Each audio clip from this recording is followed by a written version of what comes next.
আসসালামু আলাইকুম। আমরা এখন রিভিউ দেবো নাহিদ বল নামের একটা চ্যানেলে। আপনাদের যদি ইচ্ছা থাকে তাহলে নাহিদ বল চ্যালেঞ্জে নাহিদ বল লিখে সার্চ দিয়ে দেখতে পারেন। আচ্ছা চলেন শুরু করি। হাই হাই, আমি তো দেরি করে ফেলাইলাম। কয়েক হাজার টন ইলিশ ভারত যাইব। ওরা মনে হয় আমার রেখে সবাই বিমানে উঠে গেছে। না না, তাড়াতাড়ি যাই তৈব। এই ইন্ডিয়ার টোটটাই কেমন জানি, যখন তখন যাওয়া লাগে। ধর, আমাকে কি একটা প্রিপারেশনের দরকার নাই নাকি? ভালো করে লাগেজটাও গোছাইতে পারি নাই। যাই তাড়াতাড়ি যাই, বিমান ধরতে হইব।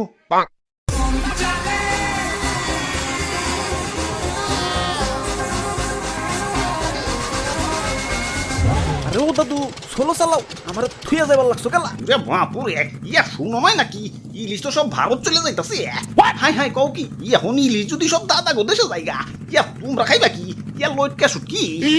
হ্যাঁ, শুটকি মাছের গন্ধ আমি সহ্য করতে পারি না। দাদা তাড়াতাড়ি আহেন ভাই, ইলিশ বর্ডার ক্রস করার আগেই পদ্মার পার যায় আমাকে ইলিশ ভাজা খাইতে হইব।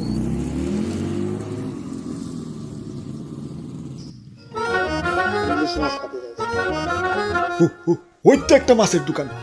ওই ভাই আসেন আসেন, একদম টাটকা মাছ, এইমাত্র ফ্রিজ থেকে বাইর করে আনছি।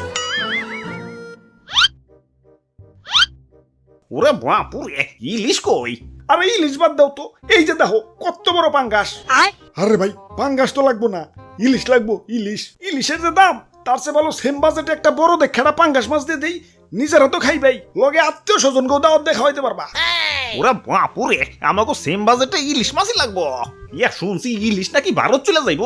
ইয়া পরে যদি দাম আরো বাইরা যায়, তাই তো ভারত যাওয়ার আগে আমরা ইলিশ ভাজা খেতে এসেছি। ইয়া দেও, আমাকে ইলিশ মাছ দেও। আরে তাইলে তো তোমরা লেট করে ফেলাইছো। এই তো একটু আগে লাগেজ মাগেজ গুছিয়ে আরে। এয়ারপোর্টের দিকে রওনা দিল। ওখান থেকে সোজা দাদা গো দেশ। তে তে কাম হইছে, যে নেই বাঘের বয় ও নেই রাইত হয়। দাদু ইলিশ এয়ারপোর্টের দিকে গেছে, এখনো ভারত যায় নাই। লাগাও ব্যাগ গিয়ার। বাহ, কি সুন্দর বিমান! ওয়াও, খারাও একটা সেলফি তুলে ফেসবুকে আপলোড দিয়ে লই। হাই হাই, ফোনে দিয়ে এমবি নাই। খারাও বিকাশ থেকে লোড দিয়ে লই। হাই হাই, বিকাশেও দি টাকা নাই। টাকা তো সব কার্ডে আছে, এখন কার্ডে থেকে বিকাশে কেমনে আনি? আরে ইলিশ ভাই এত টেনশন করার কি আছে, কার্ড থেকেও তো বিকাশে টাকা ঢোকান যায়। এই যে দেখেন, প্রথমে আপনি বিকাশে যান, তারপর অ্যাড মানিতে গিয়ে কার্ড টু বিকাশ অপশনে যান, তারপর ভিসা সিলেক্ট করেন, প্রয়োজন মতো অ্যামাউন্ট দেন, তারপর কার্ডের ডিটেলস দিয়ে নেক্সট ধাপে ওটিপি দেন।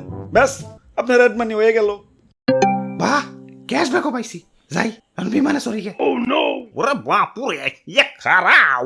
না, সময় নাই, বিমান ছেড়ে দিব। আমার আবার দাদা গো দেশে, মানে ইলিশ লাভারের দেশে যাইতে হইব। কেলা ওই দেশে যাও লাগবো কেলা, আমগরে কি ইলিশ লাভার মনে হয় না? ধুর, তোমরা ইলিশ লাভার? সি, আমার একটু দাম বেশি দেখে অন্য দোকানে যে পাঙ্গাস কিনা খাও, তোমরা আবার ইলিশ লাভার? সি, ইয়ে মানে তোমার দাম যদি অস্বাভাবিক ভাবে বাইরে যায়, তাহলে তো পাঙ্গাস কিনাই ভালো। একটু বেশি দাম দিয়ে যদি কিনা খাওয়ার সাহস না পাও, তাহলে তোমরা কিসের ইলিশ লাভার? দাদারা আমার জন্য হাহাকার লাগাই দিছে। আমার সংকটে তো ওদের দেশে আমার দাম 5,000 টাকা পর্যন্ত চলে গেছিল। তা ওরা কিনা খাইছে। ভালোবাসলে ওদের মতো ভালোবাসবা, তা না খালি কাও দাম কমাও দাম কমাও। হ্যাট, তখন দেশে থাইকে কি আমার দাম কমাম রে? যা ভাগ, ডিস্টার্ব করিস না। ওরে বাপুরে, ইয়া দেশে এমনি যে ইলিশের দাম, এখন ইলিশ যদি ভারত জায়গা, ইয়া দাম তো আরো বাইরে যাইব। ইয়া যেমনি হোক ওরে আটকাই তুইব। ওরে বাপুরে, এই জুয়ান বয়সে তুমি বউ বাচ্চা রেখে বিদেশ যাইয়া, ওদের কথা কি একবার ভাইবা দেখছো?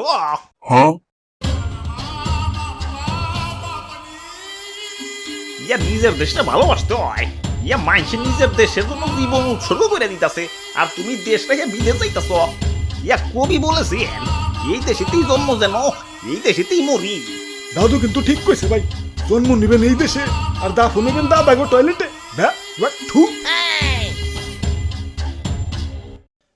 ধর, এত চিন্তা করার টাইম নাই, বিমান ছাইরে দিল। আমার বউ বাচ্চা দেখে রাখো। Bye bye Bangladesh.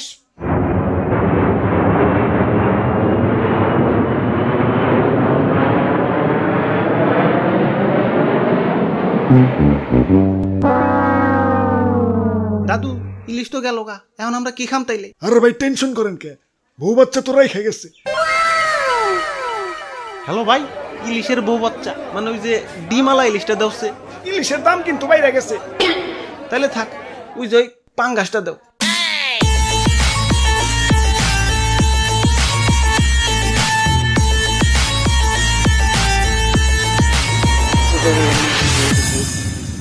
আর যদি আপনাদের এই ভিডিওটা দেখা হয় ইচ্ছা হয় তাহলে নাইট বয় চ্যানেলে যেয়ে দেখে আসবেন।